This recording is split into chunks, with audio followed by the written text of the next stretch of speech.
Hey guys, and welcome back to Eddie's Pop-Up Shop. Today I'm going to be talking about the top five retro phones that I remember when I was a kid. And I really did love these phones growing up. I always wanted to purchase one of these phones, but at the time I probably didn't have the money, or my parents just didn't want to buy it for me, except for the Motorola Razr, but we'll get to that point. Um, if you do enjoy this video, please like and subscribe. Hit that notification bell. I don't post that often, but if you don't mind clicking on that notification bell, I really appreciate it. So let's start off this list with T-Mobile Sidekick. If you don't remember this phone was basically made you the popular kid in school. This phone was had a signature slide up or a swivel that basically like flipped the phone open. So you can see right now it's going for $70, $69 for the 2008 version. I want to say this is the LX.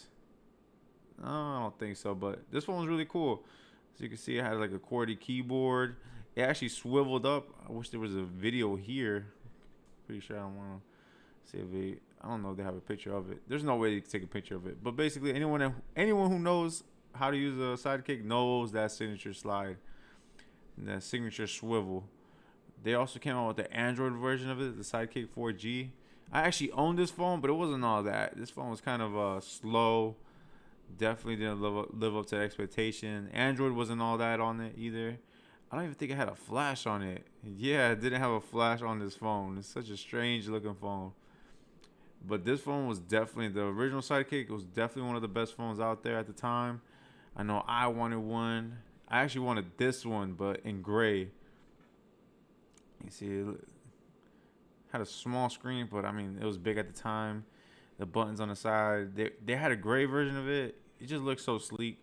This phone is very nice. That's actually the LX that you see on there. I think that came out in 2009 or 2010. So it has to be 2010. The next phone I want to talk about is the Nokia N95. This phone was like basically the first smartphone that really came out. It had 3G installed. I'm pretty sure. Yeah, 3G. It was one of the first ones that had 3G installed. I think the BlackBerry was the first one, but I'm not too sure. But this is definitely the phone I wanted. I mean, you see it slides up and it slides down to expose these multimedia buttons. Very thick, chunky phone, but I think it lasted like 3 days charge. Had a aux cord or aux port, so basically you can connect to headphones, and that was a big deal in itself. Because back in the days, you would have to purchase an adapter just to listen to your music, and a lot of times you didn't even have a music player in your phone. But this phone did. It actually had a memory card slot. It had a huge camera. I never owned it, so I don't know how good quality the pictures were, but it was definitely a phone I wanted. The Nokia N series, and it had a camera in the front. I actually forgot about that. This is actually pretty cool looking back at it. I don't know if it has a date when it actually came out, when it was first released, but this is something that I think is still pretty cool to this day. I mean, if you wanted to leave your iPhone or your Android phone alone and go to like a dumb phone, I would definitely go back to this. This phone looks pretty cool. I think it stands up to stands the test of time. The following phone would be the Motorola Razr. Now I know everybody's seen the new one that was just released, but this is the original Razr, the first phone that came out that was very slim. I don't know. There were so many phones they compared it to being so slim. I remember I had this phone for Metro PCS that did not have these buttons up top. I don't know if you see the messages and the internet on the side. The Razr for Metro PCS did not have that, or that button in the middle. I don't know if you can see it. You know how it has the top three buttons on top? It didn't have that one in the middle. I don't remember having that on my Razr for my Metro, but I definitely love my Razr. It had Bluetooth, and I know I used to pass over a bunch of ringtones. It did have a music player though, and as you can see, there's no aux port to connect to, so you definitely could not listen to music on this phone. There was actually not a lot of memory on it either, but it was pretty cool. I mean, you can't complain. Had a camera on it, and you can actually use this small screen to take a picture, like kind of like a selfie. I don't know if people were taking selfies back then, but this is definitely a cool phone. I remember when I had it, I just loved it, and everyone noticed that I had it. The bulky cases that came with it. I mean, people don't know how they have it, how good they have it now. Uh, the next phone past that is actually the Motorola I880. This is actually for Nextel. For a lot of people who don't know what Nextel is, it's basically Sprint. just with a chirp feature. I don't know if you see that, the walkie-talkie feature. Everybody knows that chirp. I mean, especially if you're in your 20s, you definitely remember that chirp. They also had this silver. You see that silver button on the top right corner? If you push that button, your phone will flip open. They had that feature on a lot of Nextel phones, and it was really cool. I mean, like, if you can actually see this one too. This one has a button right there. This picture's really blurry, but this one has a button on the side, on the top right.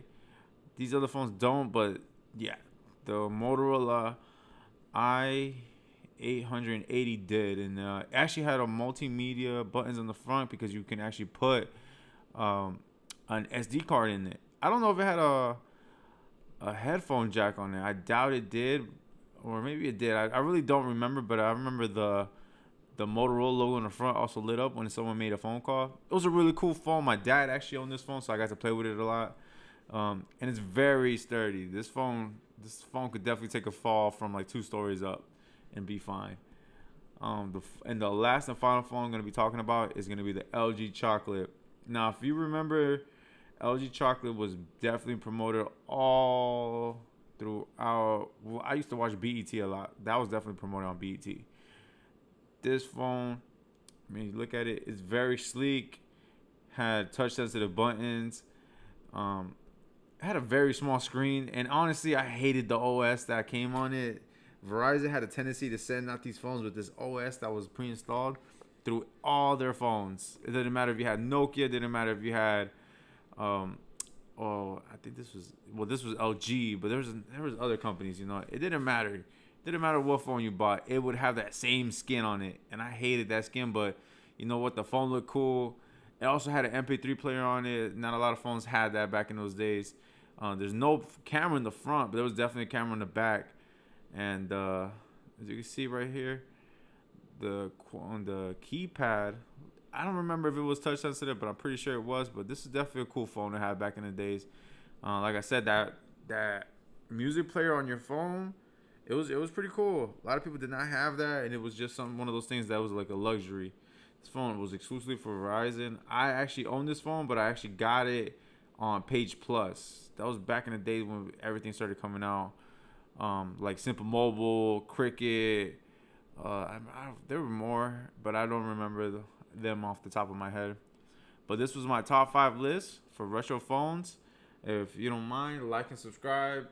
Please leave a comment down below. I will have more content coming out soon. Please, and please hit that notification bell. And also check out Eddie's pop-up shop. This is my website. I'm gonna be making new posts on this website, and this is my affiliate market site. I made a video about it before. We'll be posting more things on it, and actually posting things that are basically made specifically for Eddie's pop-up shop. So stay tuned. Thank you.